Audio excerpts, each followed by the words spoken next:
அண்ணாமலைக்கு அடித்த ஜாக்பாட். சல்லி சல்லியாக உடையும் திமுக கூட்டணி. யாருமே சீண்டாத எடப்பாடி. வரும் 2026 சட்டசபை தேர்தலுக்கு இன்னும் ஒரு வருடமே உள்ள நிலையில் மெல்ல தமிழக அரசியல் களம் சூடு பிடிக்க தொடங்கியுள்ளது. இதுவரை திமுக கூட்டணியில் இருந்த காங்கிரஸ், விசிக, கம்யூனிஸ்ட் கட்சிகளுக்கு திமுக கூட்டணியில் இருந்து வெளியே வந்தால் கொள்கை சித்தாந்தம் ரீதியாக பாஜக பக்கம் போக முடியாது. அந்த வகையில் எடப்பாடி தலைமையிலான அதிமுக தான் சாய்ஸாக இருந்தது. ஆனால் எடப்பாடியோ ஓட்ட கப்பலில் தத்தளித்துக் கொண்டிருக்கிறார்.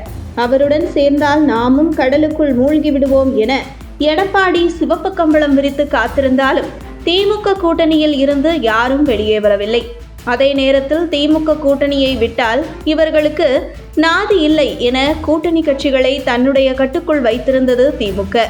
கூட்டணி கட்சிகளும் திமுக உடன்பிறப்புகள் போன்று செயல்பட்டு வந்தனர். ஆனால் தற்பொழுது விஜய் கட்சியை தொடங்கியுள்ள நிலையில் திமுக கூட்டணி கட்சிகள் நமக்கு தான் விஜய் இருக்காரே என திமுக உள்ளேயே குடைச்சலை கொடுத்து வருவதை பார்க்க முடிகிறது. கடந்த சில மாதங்களாக விசிகவுக்கு திமுகவுக்கும் இடையில் நடந்த பனிப்போர் முடிவுக்கு வந்த நிலையில் திமுக காங்கிரஸ் இடையே பனிப்போர் தொடங்கியுள்ளது.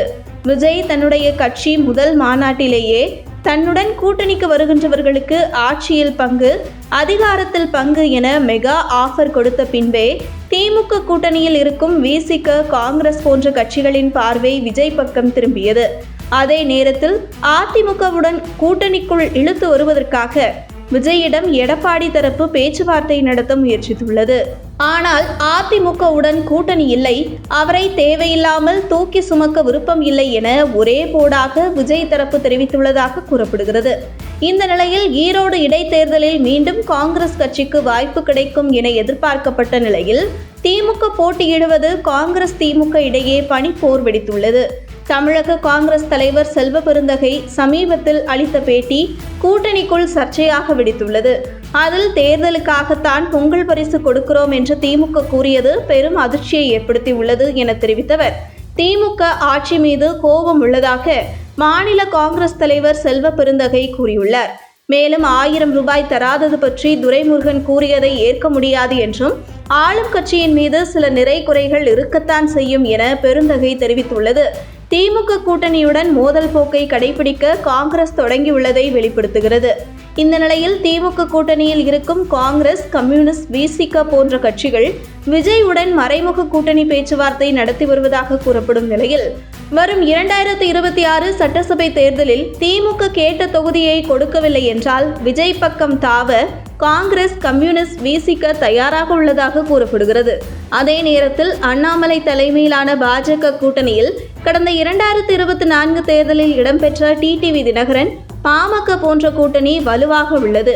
மேலும் தேமுதிக, அதிமுக கூட்டணியில் இருந்து வெளியேறி பாஜக கூட்டணிக்கு வருவதற்கு வாய்ப்புள்ளதாகவும் கூறப்படுகிறது.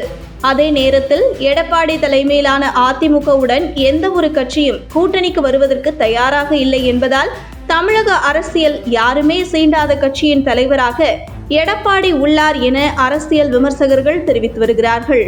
இந்த நிலையில் திமுக கூட்டணி உடைந்தால் பாஜகவுக்கு 2026 தேர்தல் மிகப்பெரிய ஜாக்பாட் தான் என அரசியல் வல்லுநர்கள் தெரிவித்து வருவது குறிப்பிடத்தக்கது.